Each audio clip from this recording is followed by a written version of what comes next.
UK, Ireland ഉൾപ്പെടെയുള്ള രാജ്യങ്ങളിൽ നിന്നുള്ള രജിസ്റ്റേർഡ് നേഴ്സസ് ഓസ്ട്രേലിയൻ മൈഗ്രേഷൻ നോക്കുന്ന സമയത്ത് അവർക്ക് PR പോയിന്റ്സ് കാൽക്കുലേറ്റ് ചെയ്യുമ്പോൾ, ഫോർ എക്സാമ്പിൾ ഇപ്പോൾ ഒരു UK സിറ്റിസൺ ആണ് എന്നുണ്ടെങ്കിൽ അതിന്റെ കേസിൽ എത്രയെങ്കിലും പോയിന്റ്സ് നമുക്ക് അഡീഷണൽ ക്ലെയിം ചെയ്യാൻ സാധിക്കും? അങ്ങനെ അവർക്ക് by virtue of holding UK passport or Ireland passport they don't get any specific advantage. The only advantage is that they are competent to show that they are competent English language requirement.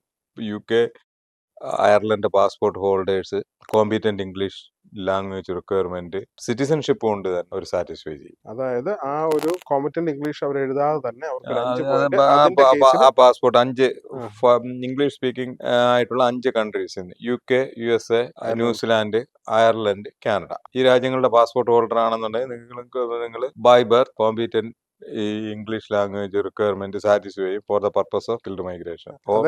അതേസമയത്ത് primary applicant ആണ്, അവർക്ക് point claim ചെയ്യണമെങ്കിൽ point claim ചെയ്യണമെന്നുണ്ടെങ്കിൽ they can sit in for the English test and they can get provisional level score or superior score. അതല്ല സ്പൗസിന്റെ കേസാണ് എന്നുണ്ടെങ്കിൽ അവര് ഈ സ്പൗസിന് ആണെന്നുണ്ടെങ്കിൽ അവര് US വിസ ഹോൾഡർ ആണെന്നുണ്ടെങ്കിൽ അല്ലെങ്കിൽ ഈ പറഞ്ഞ ഇംഗ്ലീഷ് സ്പീക്കിംഗ് കൺട്രീസിലെ ഏതെങ്കിലും പാസ്പോർട്ട് ഹോൾഡർ ആണെന്നുണ്ടെന്നുണ്ടെങ്കിൽ they are automatically അവർക്ക് ആ ഒരു കോമ്പറ്റന്റ് ഇംഗ്ലീഷിന്റെ കോമ്പറ്റന്റ് ഇംഗ്ലീഷ് 5 പോയിന്റ്സ് ക്ലെയിം ചെയ്യണമെന്നുണ്ടെങ്കിലും ചെയ്യാൻ പറ്റും. കോമ്പറ്റന്റ് ഇംഗ്ലീഷ് തുല്യമാണ് അവരുടെ പാസ്പോർട്ട്.